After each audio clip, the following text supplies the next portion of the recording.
Hi students, welcome to Anu educational studies. 5ನೇ ತರಗತಿ ಕನ್ನಡ ಭಾಗ 1 ಪದ್ಯ ಭಾಗ 1 ಗಿಡಮರ. ಹಿಂದಿನ ವಿಡಿಯೋದಲ್ಲಿ ನಾವು ಪಾಠ 4 ಜೀವದ ಮೌಲ್ಯಪಾಠದ ಅಭ್ಯಾಸದ ಎಲ್ಲ ಪ್ರಶ್ನೋತ್ತರಗಳಿಗೆ ಉತ್ತರಿಸಿದ್ದೇವೆ. ಈ ವಿಡಿಯೋದಲ್ಲಿ ಗಿಡಮರ ಪದ್ಯದ ಎಲ್ಲ ಪ್ರಶ್ನೋತ್ತರಗಳಿಗೆ ಉತ್ತರಿಸೋಣ. ಮೊದಲನೆಯದಾಗಿ ನಾವು ಇಲ್ಲಿ ಪದ್ಯವನ್ನು ತೋರಿಸಿದ್ದೇವೆ. ಕೃತಿಕಾರರ ಪರಿಚಯವನ್ನು ನೋಡಿಕೊಳ್ಳಿ. ಪದಗಳ ಅರ್ಥಗಳನ್ನು ಕೂಡ ಇಲ್ಲಿ ನೀಡಲಾಗಿದೆ. ಅಭ್ಯಾಸ ಕೆಳಗಿನ ಪ್ರಶ್ನೆಗಳಿಗೆ ಉತ್ತರಿಸಿ. ಪ್ರಶ್ನೆ ನಂಬರ್ 1, ಯಾರು ಏನೇ ಮಾಡಿದರೂ ಗಿಡ ಮರ ಏನು ಮಾಡುತ್ತದೆ ಎಂದು ಕೇಳಿದ್ದಾರೆ. ಉತ್ತರ ಬರೆಯೋಣ. ಯಾರೇ ಏನೇ ಮಾಡಿದರೂ ಗಿಡ ಮರ ಶಾಂತವಾಗಿದ್ದು ಮೌನವಾಗಿರುತ್ತದೆ ಎಂದು ನೀವು ಉತ್ತರವನ್ನು ಬರೆಯಬೇಕು.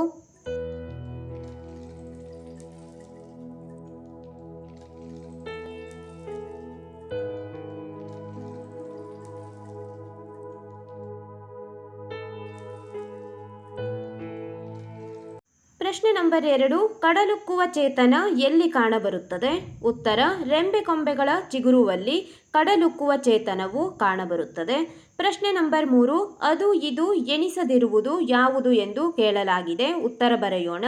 ಉತ್ತರ, ಎಲ್ಲವನ್ನು ಮೀರಿ ನಿಂತ ಗಿಡಮರಗಳು ಅದು ಇದು ಎಂದು ಎಣಿಸುವುದಿಲ್ಲ.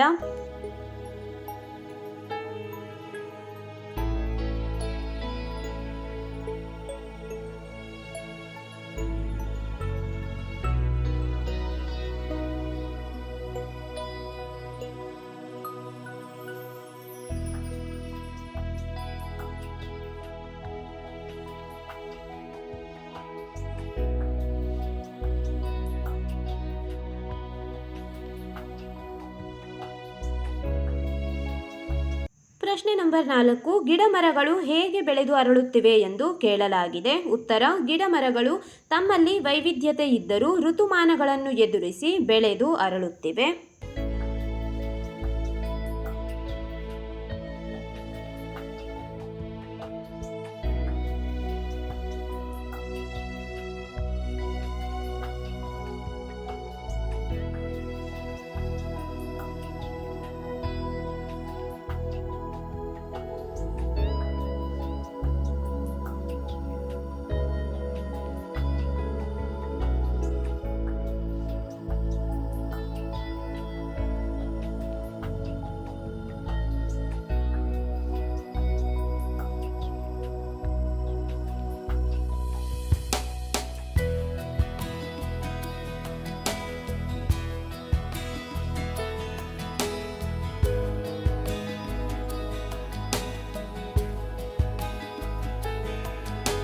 ಆ ಪ್ರಶ್ನೆ ಪ್ರತಿಯೊಂದು ಪ್ರಶ್ನೆಗಳಿಗೆ 2 ವಾಕ್ಯಗಳಲ್ಲಿ ಉತ್ತರಿಸಿ. ಇಲ್ಲಿ ಕೆಳಗೆ ಕೊಟ್ಟಿರುವಂತಹ ಎಲ್ಲ ಪ್ರಶ್ನೆಗಳಿಗೂ ನಾವು 2 ವಾಕ್ಯಗಳಲ್ಲಿ ಉತ್ತರವನ್ನು ಬರೆಯಬೇಕಾಗಿದೆ.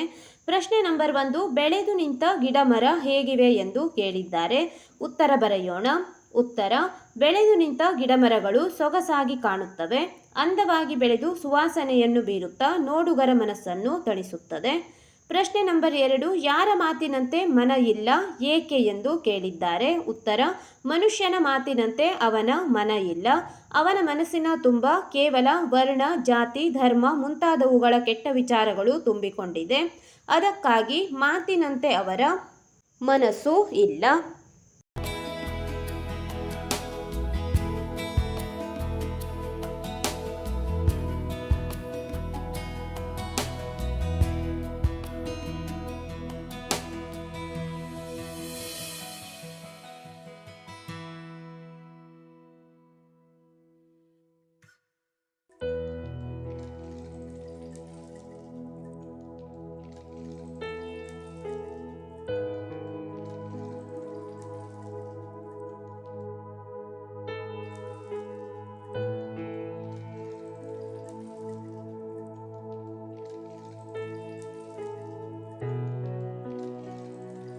ಪ್ರಶ್ನೆ ನಂಬರ್ 3, ಗಿಡಮರಗಳು ಯಾವುದನ್ನು ಮೀರಿ ಬೆಳೆದಿವೆ? ಗಿಡಮರಗಳು ಯಾವುದೇ ಭೇದ ಭಾವ ಇಲ್ಲದೆ ನಾವೆಲ್ಲರೂ ಒಂದೇ ಎಂಬ ಸಂದೇಶವನ್ನು ಸಾರಿ ಹೇಳುತ್ತವೆ. ಗಿಡಮರಗಳು ಜಾತಿ, ನೀತಿ, ಲಿಂಗ, ಧರ್ಮ, ಮೇಲು ಕೀಳು ಎಂಬ ಭಾವನೆಗಳನ್ನು ಮೀರಿ ಬೆಳೆದು ನಿಂತಿವೆ.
ಈ ಪ್ರಶ್ನೆ ಬಿಟ್ಟ ಸ್ಥಳವನ್ನು ಪದ್ಯದಿಂದ ಆರಿಸಿದ ಸೂಕ್ತ ಪದಗಳಿಂದ ತುಂಬಿರಿ. ಇಲ್ಲಿ ಬಿಟ್ಟ ಸ್ಥಳಗಳನ್ನು ಕೊಡಲಾಗಿದೆ. ಕೊಟ್ಟಿರುವಂತಹ ಬಿಟ್ಟ ಸ್ಥಳಗಳನ್ನು ಈಗ ನಾವು ಸೂಕ್ತ ಪದಗಳಿಂದ ತುಂಬಬೇಕು.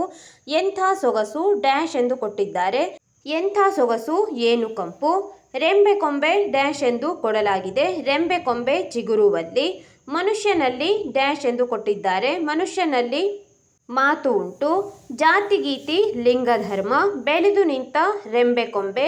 ಕಡಲುಕ್ಕುವ ಚೇತನ. ಮಾತಿನಂತೆ ಇಲ್ಲ ಮನ.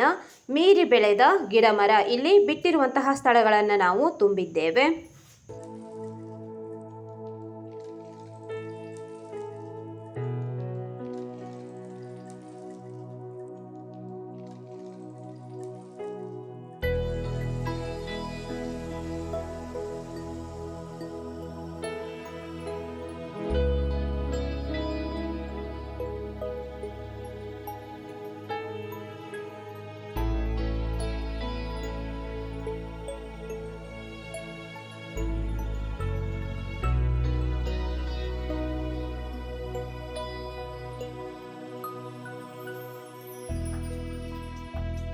ಈ ಪ್ರಶ್ನೆ ಕೆಳಗೆ ನೀಡಿರುವ ಪದಗಳಲ್ಲಿ ಗಿಡ ಮರಗಳಿಗೆ ಮತ್ತು ಮಾನವನಿಗೆ ಸಂಬಂಧಿಸಿರುವ ಪದಗಳನ್ನು ಪ್ರತ್ಯೇಕವಾಗಿ ಪಟ್ಟಿ ಮಾಡಿ. ಮಾನವನಿಗೆ ಗಿಡ ಮರಗಳಿಗೆ ಎಂದು ಕೊಟ್ಟಿದ್ದಾರೆ. ಮಾನವನಿಗೆ ಇದನ್ನು ನೀವು ನೀಲಿ ಬಣ್ಣದಿಂದ ಗುರುತು ಮಾಡಿ ಮತ್ತು ಗಿಡ ಮರಗಳಿಗೆ ಇರುವುದನ್ನು ಕೆಂಪು ಬಣ್ಣದಿಂದ ಗುರುತಿಸೋಣ. ಬೊಡ್ಡೆ ಇದು ಗಿಡ ಮರಗಳಿಗೆ ಇರುತ್ತದೆ, ಆದ್ದರಿಂದ ಕೆಂಪು ಬಣ್ಣದಿಂದ ಗುರುತಿಸಿದ್ದೇವೆ. ಮಾತು ಮಾನವನಿಗೆ. ಅವನು ಇದು ಕೂಡ ಮಾನವನಿಗೆ ಸಂಬಂಧಿಸಿದ ಪದವಾಗಿದೆ. ಮನ ಮಾನವನಿಗೆ ಸಂಬಂಧಿಸಿದ ಪದ. ಹಸಿರು ಗಿಡ ಮರಗಳಿಗೆ ಸಂಬಂಧಿಸಿದ ಪದ. ಧರ್ಮ ಮಾನವನಿಗೆ ಸಂಬಂಧಿಸಿದ ಪದ. ಚಿಗುರು ಇದು ಗಿಡ ಮರಗಳಿಗೆ ಸಂಬಂಧಿಸಿದ ಪದವಾಗಿದೆ. ಜಾತಿ ಮಾನವನಿಗೆ. ಹೂವು ಗಿಡ ಮರಗಳಿಗೆ. ಕೊಂಬೆ ಗಿಡ ಮರಗಳಿಗೆ. ಅವಳು ಎನ್ನುವುದು ಮಾನವನಿಗೆ ಸಂಬಂಧಿಸಿದೆ. ರೆಂಬೆ ಇದನ್ನು ಗಿಡ ಮರಗಳಿಗೆ ಹೊಂದಿಸಿ.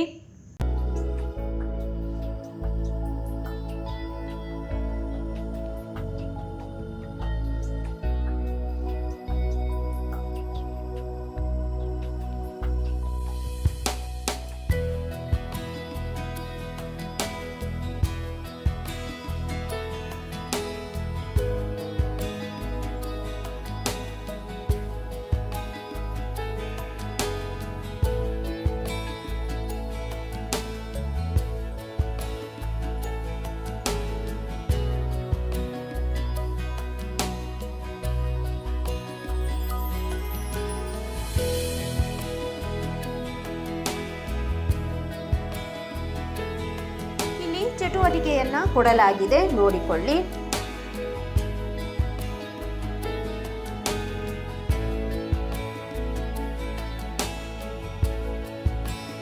ಭಾಷಾಭ್ಯಾಸ.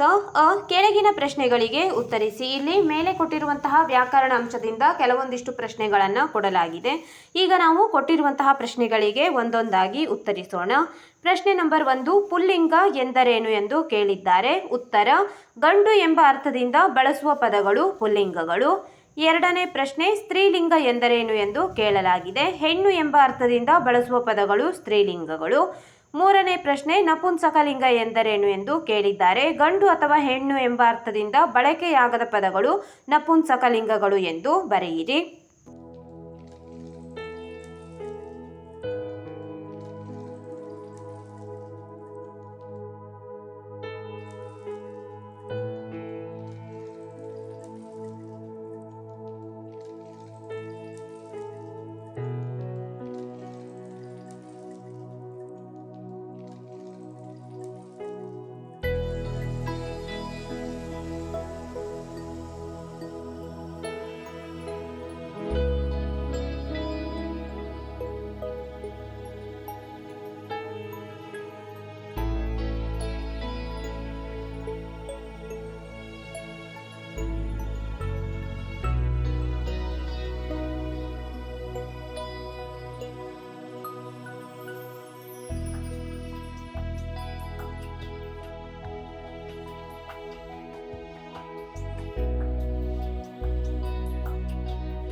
ಲಿಂಗ ರೂಪ ಪರಿವರ್ತಿಸಿ ಬರೆಯಿರಿ.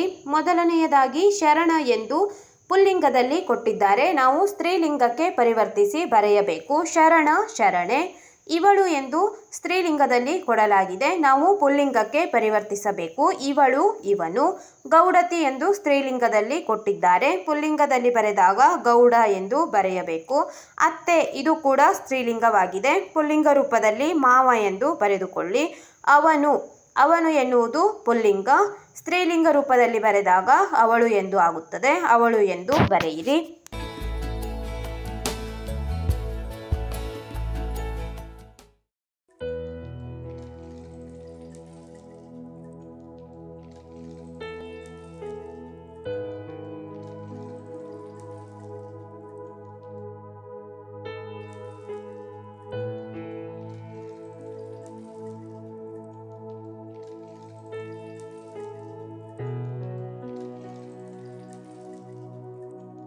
ಈ ಪ್ರಶ್ನೆ ಕೊಟ್ಟಿರೋ ಪದಗಳಲ್ಲಿ ಪುಲ್ಲಿಂಗ, ಸ್ತ್ರೀಲಿಂಗ ಹಾಗೂ ನಪುಂಸಕಲಿಂಗಗಳಾಗಿ ಆರಿಸಿ ಬರೆಯಿರಿ ಎಂದು ಕೊಟ್ಟಿದ್ದಾರೆ. ಇಲ್ಲಿ ಕೆಲವೊಂದಿಷ್ಟು ಪದಗಳನ್ನು ಕೊಡಲಾಗಿದೆ. ಕೋಗಿಲೆ, ಆತ, ಅಣ್ಣ, ಜಿಂಕೆ, ಗಿಳಿ, ತಾತ, ಅರಸಿ, ಗಂಗೆ, ಗೆಳೆಯ, ತಾಯಿ, ಹಣ್ಣು, ರಾಧೆ ಎಂದು ಕೊಡಲಾಗಿದೆ. ಈಗ ನಾವು ಪುಲ್ಲಿಂಗ ಶಬ್ದಗಳನ್ನು ಬರೆಯೋಣ. ಪುಲ್ಲಿಂಗ ಆತ, ಅಣ್ಣ, ತಾತ, ಗೆಳೆಯ. ಸ್ತ್ರೀಲಿಂಗ ಪದಗಳು ಅರಸಿ, ತಾಯಿ, ರಾಧೆ. ನಪುಂಸಕಲಿಂಗಗಳು ಕೋಗಿಲೆ, ಜಿಂಕೆ, ಗಿಳಿ, ಗಂಗೆ ಮತ್ತು ಹಣ್ಣು.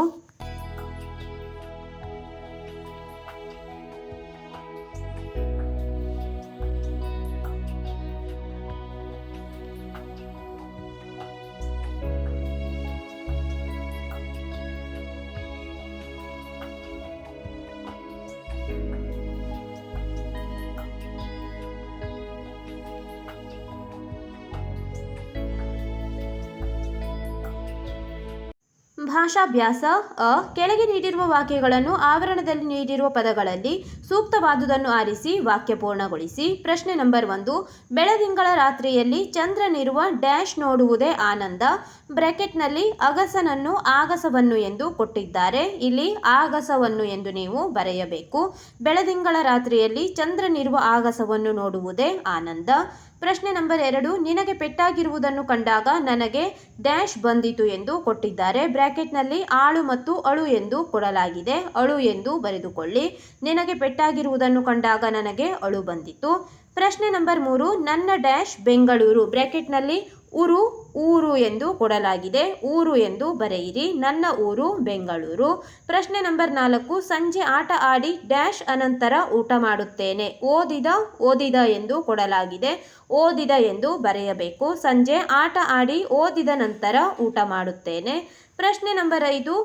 ಡ್ಯಾಶ್ ಮೇಲೆ ಹಾಲನ್ನು ಇಡಲಾಗಿದೆ. ವಲಯ ಓಲೆಯ ಎಂದು ಕೊಟ್ಟಿದ್ದಾರೆ. ವಲಯ ಮೇಲೆ ಹಾಲನ್ನು ಇಡಲಾಗಿದೆ ಎಂದು ಬರೆದುಕೊಳ್ಳಿ.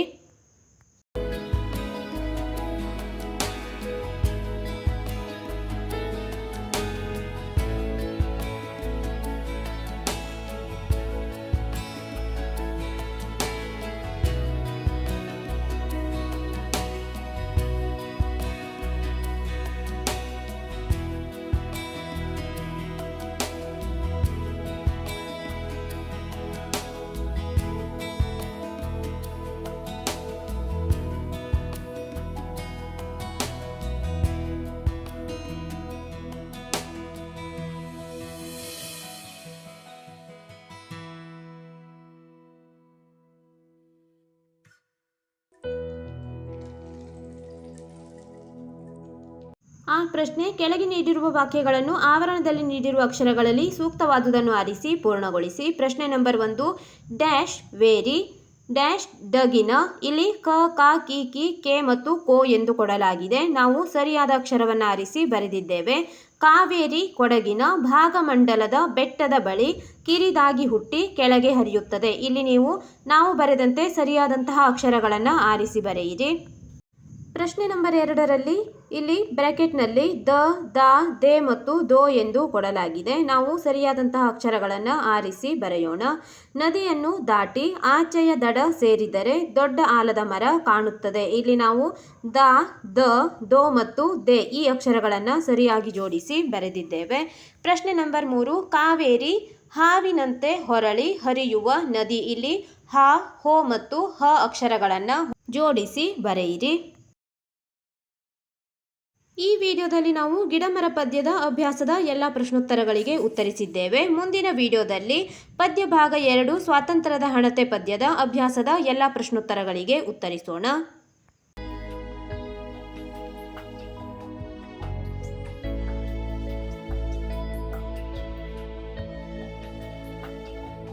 ನಮ್ಮ ಚಾನೆಲ್ನಲ್ಲಿ 5ನೇ ತರಗತಿ ಕನ್ನಡ ಭಾಗ 1ರ ಎಲ್ಲ ಪಾಠಗಳ ಅಭ್ಯಾಸದ ಪ್ರಶ್ನೋತ್ತರಗಳನ್ನು ಬಿಡಿಸಲಾಗುವುದು. ನೀವು ಎಲ್ಲ ಪಾಠಗಳ ಅಭ್ಯಾಸದ ಪ್ರಶ್ನೋತ್ತರಗಳಿಗಾಗಿ ನಮ್ಮ ಚಾನೆಲ್ನ ಪ್ಲೇಲಿಸ್ಟ್ 5ನೇ ತರಗತಿ ಕನ್ನಡ ಭಾಗ 1 ಪ್ರಶ್ನೋತ್ತರಗಳು ಇದನ್ನು ಗಮನಿಸಿ.